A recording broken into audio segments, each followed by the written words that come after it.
Olá, que bom ter a sua companhia aqui no canal Liturgia e Vida. Sejam bem-vindos e bem-vindas.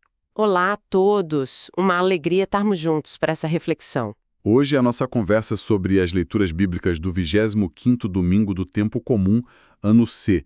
Elas tocam num ponto bem central, né? Com certeza. Falam da nossa relação com o dinheiro, com os bens, mas também sobre justiça e principalmente a quem a gente é fiel no dia a dia. São leituras que provocam a gente a olhar para dentro, né? Exato. Elas colocam uma tensão assim, a quem realmente servimos.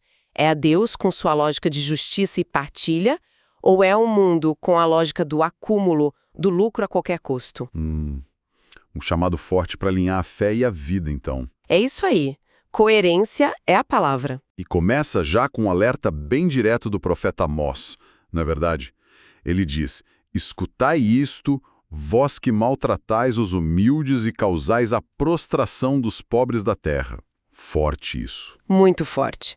Amós denuncia sem meias palavras a exploração disfarçada, sabe? A desonestidade nos negócios, tipo diminuir medidas, aumentar pesos para lucrar mais em cima dos mais fracos. É uma crítica social bem contundente. Sim, e ele deixa claro que essa injustiça toda é, na verdade, uma ofensa a Deus.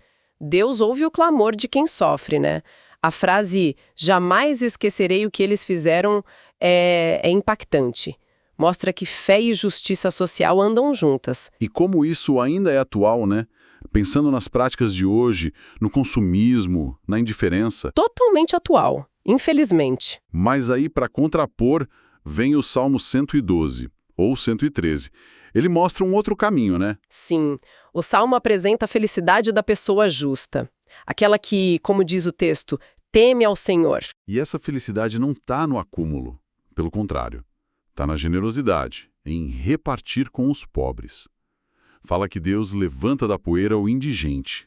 Exatamente. Traz a pergunta, onde a gente coloca a nossa segurança de verdade, a nossa alegria? É nos bens, que são passageiros, ou é na confiança em Deus e na prática da justiça, da partilha? Uma boa reflexão para a semana. Como viver isso concretamente? Pois é, fica essa pergunta para a gente pensar. E talvez um sinal concreto, né? Quem sabe dar uma olhada numa área específica dos nossos gastos, do nosso consumo. Será que está alinhado com o Evangelho?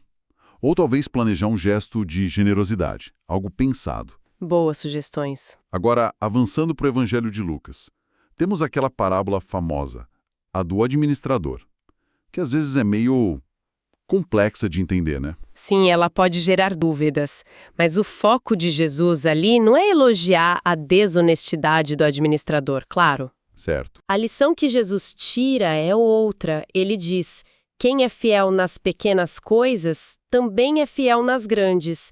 É sobre a nossa integridade no dia a dia. Ah, entendi. A fidelidade no pouco. Isso. Como a gente lida com as pequenas responsabilidades, com a honestidade nas coisas simples, isso mostra a nossa fidelidade a Deus. Jesus até sugere usar os bens deste mundo, o tal dinheiro injusto, com uma esperteza do bem, digamos assim. Esperteza do bem? Como assim? Usar os recursos não para o egoísmo, mas para construir relações, para servir ao reino, para fazer amigos para as moradas eternas, como diz a passagem, e investir no que realmente importa. Faz sentido. E aí vem aquela frase que não deixa dúvida, né? Ninguém pode servir a dois senhores. Não podeis servir a Deus e ao dinheiro.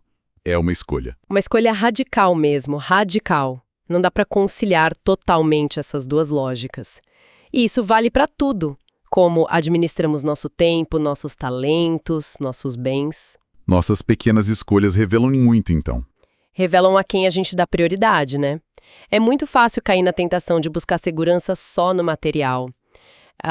E tem a primeira carta a Timóteo também lida neste domingo. Sim, o que ela traz. Ela nos lembra de rezar por todos, inclusive pelas autoridades. Para quê? Para que tenhamos uma vida tranquila, que nos permita viver a fé. Isso também conecta com essa busca por um bem maior, por justiça e paz na sociedade. Tudo interligado, então. E pensando nisso, talvez outro passo prático para a semana. Qual seria? Escolher uma pequena coisa mesmo, sabe? Onde a gente pode ser mais fiel.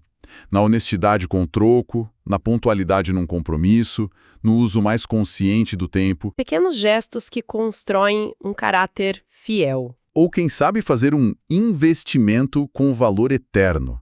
Usar algum recurso para ajudar alguém, apoiar uma causa justa. Ótimas ideias. Então, resumindo um pouco a mensagem forte dessas leituras, acho que o chamado principal é para a coerência, né? Coerência entre fé e vida. Exato.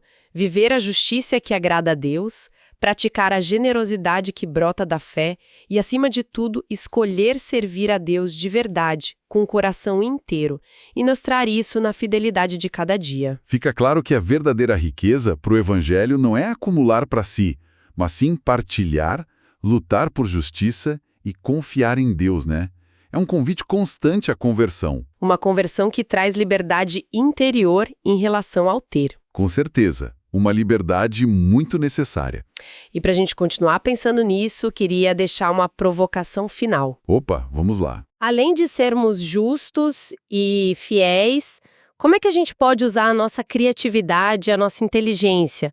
Talvez até a nossa astúcia, como fez o administrador da parábola, só que direcionada para o bem.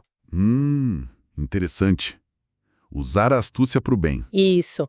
Como podemos ser mais criativos hoje para construir pontes de solidariedade, para servir ao reino de Deus de formas novas, eficazes, com os recursos que a gente tem? Fica aí para a gente pensar. Excelente provocação.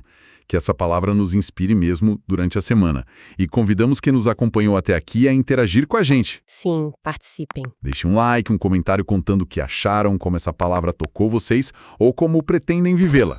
E claro, se ainda não segue o canal, inscreva-se no Liturgia e Vida para continuar essa caminhada conosco. Agradecemos muito a companhia e a escuta de todos. Agradecemos de coração. Fiquem em paz. Que a paz e o bem acompanhem cada um. Até a próxima!